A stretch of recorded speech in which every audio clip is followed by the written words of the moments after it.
Hi there. Today I'm going to show you how to thread your needles, and I'm going to demonstrate with both pearl cotton, this is size 8, and some worsted weight yarn. So the best thing to do before you start threading is to make sure the end of your thread has a fresh cut. So if you've just cut it, then you don't need to give it a trim, but if you do see any fraying on the ends there, it's nice to give it a little snip. So you've got this fresh cut here. So the first thing to do is when you're threading with embroidery floss, either stranded embroidery floss or pearl cotton, the first thing to do is in your non-dominant hand, so I'm right-handed, so I'm going to demonstrate with my right hand today. If you're left-handed, you can just do the opposite.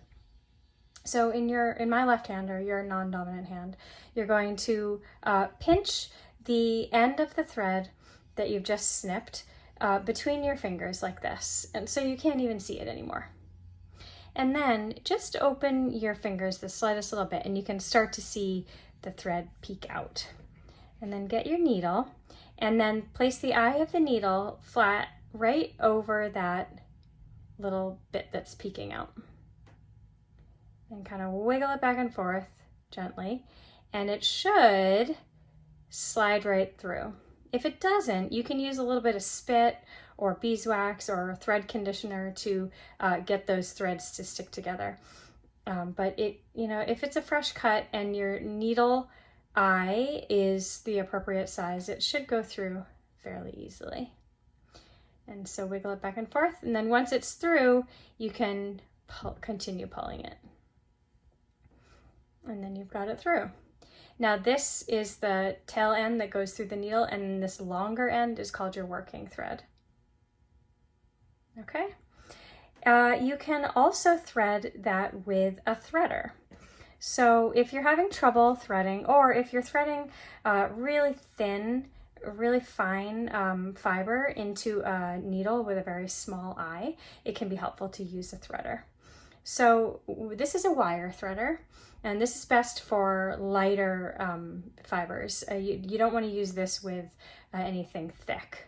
It's not strong enough for that. So you're going to take the wire part of the threader and put it through the hole, the eye of the needle. So now you've got the threader through the eye of the needle, and then you can see there's like a little gap between the wires. Then you're going to take your thread and put it through that gap. So now we've got the thread through the wire and the wire through the eye of the needle. And then pinch where the wire meets the plastic handle. These are not strong enough to just hold the plastic handle. The wire might come out. So we find it best to pinch here and here like this. And then slide the needle down to the end, and then kind of wiggle it a little bit and pop off. Don't force it. You definitely want to wiggle it so that it comes off. We actually have seen the eye of the needle break before. So there you go. You can also embroider or stitch with thicker fibers such as yarn. This is a worsted weight yarn. And if you're going to be using yarn, you're also going to be wanting to use a bigger needle with a bigger eye. Here, my yarn has a pretty fresh cut, so I'm not going to trim it. But if it isn't fresh, like I said before, you want to give that a nice trim. So it's the same technique. You're going to pinch it till you can't see it anymore, open it up a little bit, and then slide your needle over it. Now, one thing to keep in mind when you are threading yarn or 6-stranded floss is that you want to make sure that you catch all of the threads in the needle, and then pull. It is also possible to use a threader to thread the thicker fiber. And here we have our flat threader, metal threader, and this is for heavier fibers.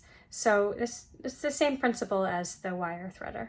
So first we put the threader through the hole, and then we take our yarn and put it over the hook that's on the end, making sure that you get all of the fibers, all of the strands, and then you just pull that through like that. It can take a little bit of a wiggle there.